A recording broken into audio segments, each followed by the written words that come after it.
വിവോയുടെ Vivo Y78m എന്ന പുതിയൊരു smart phone ഇപ്പം ലോഞ്ച് ചെയ്തിട്ടുണ്ട്. ഈ ഒരു വീഡിയോയിൽ നമ്മൾ നോക്കാൻ പോകുന്നത് Vivo Y78m എന്ന സ്മാർട്ട് ഫോണിനെ പറ്റിയിട്ടാണ്. ആദ്യം നമ്മൾ ഫീച്ചേഴ്സും കാര്യങ്ങളൊക്കെ നോക്കുകയാണെന്നുണ്ടെങ്കിൽ Vivo Y78mൽ 6.64 ഇഞ്ചിൻ്റെ ഫുൾ HD പ്ലസ് ഡിസ്പ്ലേ കൊടുത്തിട്ടുണ്ട്.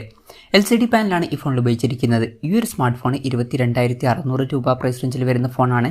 ആ ഒരു പ്രൈസ് റേഞ്ചിൽ നമ്മൾ AMOLED ഡിസ്പ്ലേയും കാര്യങ്ങളൊക്കെ എക്സ്പെക്ട് ചെയ്യുന്നുണ്ട്. പക്ഷേ ഈ ഫോണിൽ AMOLED ഡിസ്പ്ലേ വരുന്നില്ല, LCD പാനൽ ഇതിൽ വരുന്നുള്ളൂ.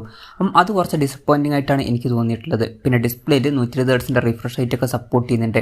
പഞ്ചോൾ ഡിസൈൻ ഈ ഫോണിൽ കൊടുത്തിട്ടുണ്ട്. പഞ്ചോൾ വരുന്നത് ടോപ്പ് സെൻറ്റർ ഭാഗത്തായിട്ടാണ്. ഏകദേശം 91.06% സ്ക്രീൻ ടു ബോഡി റേഷ്യോ ഈ ഫോണിൽ വരുന്നുണ്ട്.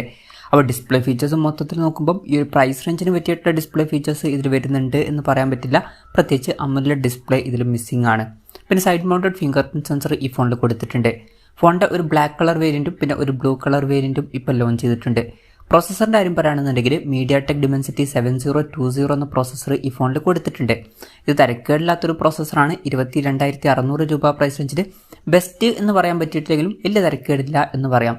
പിന്നെ മുമ്പ് അനൗൺസ് ചെയ്തിട്ടുള്ള mediatek dimensity 930 എന്ന പ്രോസസ്സറിൻ്റെ ഒരു റീബ്രാൻഡഡ് വെർഷനാണ് ഈ ഒരു പ്രോസസ്സർ.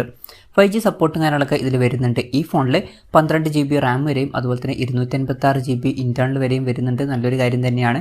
NFC എന്നുള്ള ഫീച്ചർ ഇതിൽ സപ്പോർട്ട് ചെയ്യുന്നുണ്ട്. 3.5mm മോഡി ജാക്ക് ഈ ഫോണിൽ കൊടുത്തിട്ടുണ്ട്. Android 13 ബേസ് ആയിട്ടുള്ള വൺ ടച്ച് OS സോഫ്റ്റ്വെയർ ആണ് ഈ ഫോണിൽ വരുന്നത്. ക്യാമറയുടെ കാര്യം പറയുകയാണെന്നുണ്ടെങ്കിൽ ഫോണിൻ്റെ പിന്നിൽ ഡ്യുവൽ ക്യാമറ സെറ്റപ്പ് കൊടുത്തിട്ടുണ്ട്. 50 മെഗാപിക്സൽ മെയിൻ ക്യാമറ സെൻസർ ഈ ഫോണിൽ വരുന്നുണ്ട്. പിന്നെ 2 മെഗാപിക്സൽ ഒരു പോർട്രേറ്റ് ലെൻസും ഇതിൽ കൊടുത്തിട്ടുണ്ട്. ശ്രദ്ധിക്കേണ്ട ഒരു കാര്യം, അൾട്രാ വൈഡ് ആംഗിൾ ലെൻസ് ഒന്നും ഇതിൽ വരുന്നില്ല. ഈ ഒരു പ്രൈസ് റേഞ്ചിലൊക്കെ വരുന്ന ഒരു ഫോണിൽ നമ്മൾ അൾട്രാ വൈഡ് ആംഗിൾ ലെൻസ് ഒക്കെ എക്സ്പെക്ട് ചെയ്യുന്നുണ്ട്. പക്ഷേ ഈ ഫോണിൽ അത് മിസ്സിംഗ് ആണ്. പിന്നെ ഫ്രണ്ടിൽ 8 മെഗാപിക്സൽ സെൽഫി ക്യാമറയും കൊടുത്തിട്ടുണ്ട്. ബാറ്ററിയുടെ കാര്യം പറയുകയാണെന്നുണ്ടെങ്കിൽ 5000 mAh ബാറ്ററി ഇതിൽ വരുന്നുണ്ട്. 44 വാട്ടിൻ്റെ ഫാസ്റ്റ് ചാർജ് സപ്പോർട്ട് ചെയ്യുന്നുണ്ട്. ടൈപ്പ് C ചാർജിംഗ് പോർട്ടും ഇതിൽ കൊടുത്തിട്ടുണ്ട്. അപ്പോൾ തിരക്കില്ലാത്തൊരു ബാറ്ററി സെറ്റപ്പ് വരുന്നുണ്ട് എന്നൊക്കെ പറയാവുന്നതാണ്. അപ്പം ഇതൊക്കെയാണ് ഫീച്ചേഴ്സിനെ പറ്റി പറയാനുള്ള കാര്യങ്ങൾ. പിന്നെ ഈ ഒരു സ്മാർട്ട് ഫോൺ ഇപ്പം ഇന്ത്യൻ മാർക്കറ്റിൽ ലോഞ്ച് ചെയ്തിട്ടില്ല. ഇപ്പോൾ ചൈനീസ് മാർക്കറ്റിലാണ് ഈ സ്മാർട്ട് ഫോൺ ലോഞ്ച് ചെയ്തിരിക്കുന്നത്. ചൈനീസ് മാർക്കറ്റിൽ ഈ ഫോൺ ലോഞ്ച് ചെയ്തിരിക്കുന്നത് 1999 യുവാൻ എന്ന പ്രൈസിങ്ങിലാണ്. അതായത് 22,600 രൂപ പ്രൈസ് റേഞ്ചിൽ. ആ ഒരു പ്രൈസ് റേഞ്ചിൽ ഈ പറഞ്ഞിട്ടുള്ള ഫീച്ചേഴ്സ് എങ്ങനെയുണ്ടെന്ന് വെച്ചാൽ അത്ര മികച്ച ഫീച്ചേഴ്സ് ആണ് എന്ന് പറയാൻ പറ്റില്ല.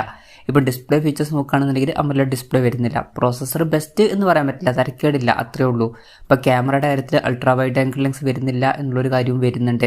പിന്നെ ബാറ്ററി സെറ്റപ്പ് വലിയ തരക്കേടില്ല എന്ന് പറയാം. ഓവറോൾ നോക്കുമ്പം അത്ര മികച്ചത് എന്ന് പറയാൻ പറ്റില്ല. ഇനി ഈ സ്മാർട്ട് ഫോൺ ഇന്ത്യൻ മാർക്കറ്റിൽ ലോഞ്ച് ചെയ്യുമോ എന്ന് വെച്ചാൽ ചിലപ്പം ലോഞ്ച് ചെയ്തേക്കാം. എന്തായാലും കൺഫർമേഷൻസ് ഒന്നുമില്ല. അതിനെ പറ്റിയിട്ടുള്ള ന്യൂസുകളൊക്കെ വരികയാണെന്നുണ്ടെങ്കിൽ അതിനെ പറ്റിയിട്ടുള്ള വീഡിയോസൊക്കെ നമ്മൾ ചെയ്യുന്നതായിരിക്കും. അതുപോലുള്ള വീഡിയോസ് കാണാൻ താല്പര്യമുണ്ടെന്നുണ്ടെങ്കിൽ ഈ ചാനൽ സബ്സ്ക്രൈബ് ചെയ്യാവുന്നതാണ്. എന്തായാലും വിവോയുടെ Vivo Y78m എന്ന പുതിയൊരു സ്മാർട്ട് ഫോൺ ഇപ്പോൾ ലോഞ്ച് ചെയ്തിട്ടുണ്ട്.